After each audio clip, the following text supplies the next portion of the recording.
Om Swastiastu. Perkenalkan, nama saya Kamaro Triwana dari kelas I Akuntansi Malam.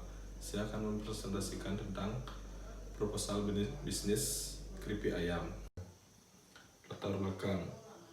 Di masa sekarang ini di mana masyarakat kita sudah sangat kritis terhadap mutu makanan yang sangat, terutama makanan yang bersifat cemilan atau jajan ringan, terlebih di dalam kebiasaan masyarakat yang dimana saat mengerjakan suatu pekerjaan atau aktivitas, hobi atau bahkan saat waktu istirahat pun biasanya tidak terpisahkan dari yang namanya cemilan atau jajan ringan yang biasa dibeli dalam bentuk kemasan dari berbagai tokoh-tokoh retail, supermarket, atau bahkan dari stand atau kios yang sering berada di pinggir jalan. Untuk itu saya bermaksud untuk membuat satu macam cemilan keripik yang berbahan dasar dari ayam dengan adonan dari tepung yang aman untuk dikonsumsi karena menggunakan bahan alami dan tidak menggunakan bumbu pengawet, serta tentu saja harus berharga terjangkau oleh masyarakat pada umumnya. Visi usaha: menciptakan dan mengembangkan produk cemilan yang inovatif serta kompetitif dengan memberikan pelayanan yang optimal. Misi usaha yang pertama, menggunakan bahan alami tanpa mengubah cita rasa produk tersebut. Yang kedua, memberikan pelayanan optimal dengan cepat, tepat, dan ramah. Yang ketiga, menghasilkan keuntungan yang maksimal. Tujuan pendiri usaha: terdapat beberapa tujuan dari dirinya usaha keripik ayam, yaitu yang pertama, untuk memenuhi tugas kuliah. Yang kedua, mencoba aktif dalam bidang UMKM. Yang ketiga, menjalani relasi antara pelanggan. Yang terakhir, mendapatkan keuntungan atau laba. Gambaran umum usaha: keripik ayam adalah salah satu usaha mikro, kecil, dan menengah. Cemilan atau jajan yang terbuat dari daging ayam yang dihaluskan dan adonan tepung, serta beberapa konsumsi lain seperti bawang merah, bawang putih halus, cabai rawit, penyedap rasa, garam, dan setelah itu digoreng menggunakan minyak yang panas. Sebenarnya untuk semua bahan-bahan dari pembuatan keripik ayam ini semua dibuat dari bahan alami dan proses pembuatan pun masih manual. Untuk penyajian keripik ayam ini menggunakan plastik kiloan seperti plastik kaca atau mika, dan terdapat dua macam, yaitu plastik ukuran 11 cm x 6 cm berisi 4 buah. Keripik ayam yang ukuran 6 cm x 4 cm berisi 2 buah keripik saja, dimana setelah itu dibagi lagi atau biasa dibilang menjadi satu plastik besar berisi 13 pieces keripik ayam. Cemilan keripik ayam ini memang banyak digemari oleh masyarakat di semua kalangan karena rasanya yang enak dan gurih. Proses pembuatan keripik ayam ini cukup mudah dan sederhana. Dalam proses pembuatan dibutuhkan alat-alat dan bahan-bahan. Setelah alat dan bahannya telah siap, maka proses pembuatan pun dapat dilakukan. Yang pertama, alat dan bahan. Alat-alat yang digunakan dalam proses pembuatan keripik pisang ini diantaranya adalah satu, pengorengan dan pelengkapan pengorengan lainnya digunakan untuk dalam proses pengorengan. Yang kedua, perutan atau pisau digunakan untuk memotong daging ayam dan bumbunya. Yang ketiga, selanjutnya 2 buah kompor gas yang berukuran besar. Bahan-bahan: yang pertama, daging ayam. Secara umum daging ayam yang sering digunakan dalam pembuatan keripik ayam ini, yaitu daging ayam broiler yang sering dijual di pasar-pasar serta kulitnya. Yang kedua, minyak goreng tepung terigu air bersih. Yang ketiga, garam, bawang merah, bawang putih, penyedap, cabai rawit, dan beberapa buah lainnya. Langkah-langkah atau proses pengolahan.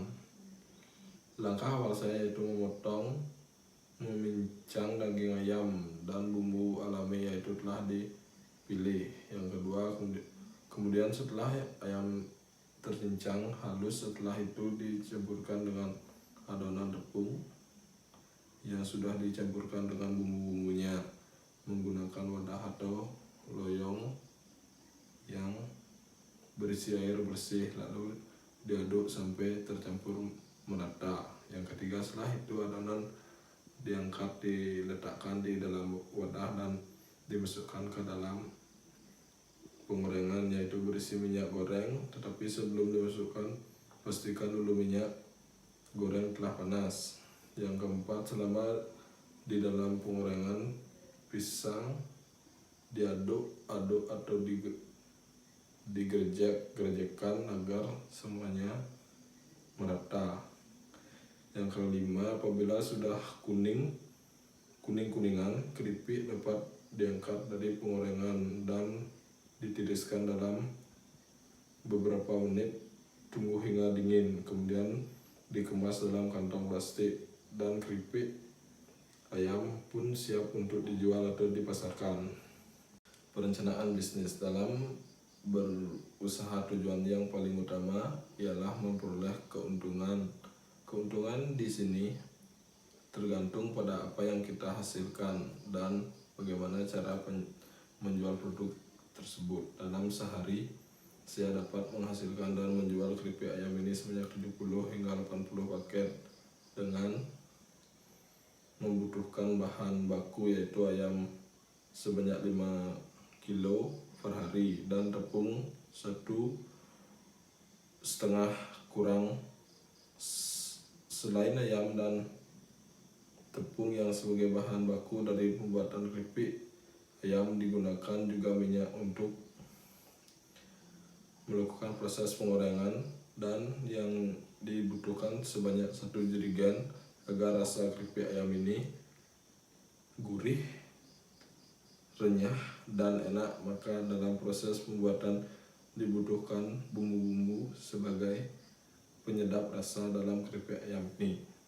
Adapun harga dari bahan-bahan pembuatan keripik ayam dan biaya-biaya yang akan keluar dalam produksi keripik ayam ini, yaitu yang pertama, daging ayam 12.000 per kilo, minyak 50.000 per jerigen 5 liter, bumbu 100.000, tepung terigu 150.000 per karung, biaya pembungkus 30.000, biaya transportasi 10.000, dan biaya lain 50.000. Adapun perhitungan rugi atau laba selama proses produksi hingga proses pemasaran keripik ayam ini, dari mulai modal 1 hari, 1 minggu hingga 1 bulan, dan laba yang diperoleh selama 1 hari, 1 minggu hingga 1 bulan yaitu sebagai berikut. Contohnya seperti ini. Contoh produknya seperti gambar di atas ini. Strategi promosi. Strategi promosi merupakan keinginan yang direncanakan dengan maksud membujuk, merangsang konsumen agar mau membeli produk perusahaan, sehingga tujuan untuk meningkatkan penjual diharapkan dapat tercapai. Aspek pemasaran. Segmentasi. Segmentasi pasar adalah suatu kegiatan membagi suatu pasar menjadi kelompok-kelompok pembeli memiliki kebutuhan, karakteristik, atau perilaku yang sama. Untuk itu, dalam memberi segmentasi, penguji menggunakan beberapa kriteria sebagai dasar segmentasi pasar, yaitu atas dasar geografis dan demografis. Penetapan pasar sasaran. Berdasarkan segmentasi pasar yang saya pilih, maka tergantung yang dituju, yaitu kepada semua kalangan mulai dari anak-anak sekolah maupun kalangan masyarakat umum, semua usia baik pria maupun wanita yang berada di lingkungan wilayah dan pasar. Positioning adalah terbentuknya gambaran cocok yang menjadi alasan bagi konsumen atau pelanggan tertarik untuk membeli produk saya. Secara umum masyarakat membutuhkan camilan yang mengandung karbohidrat, protein, serta sehat dan bergizi. Sekian presentasi dari saya. Jika ada salah kata, saya minta maaf. Saya tutup dengan Pramu Santi. Om Santi Santi Santi Om.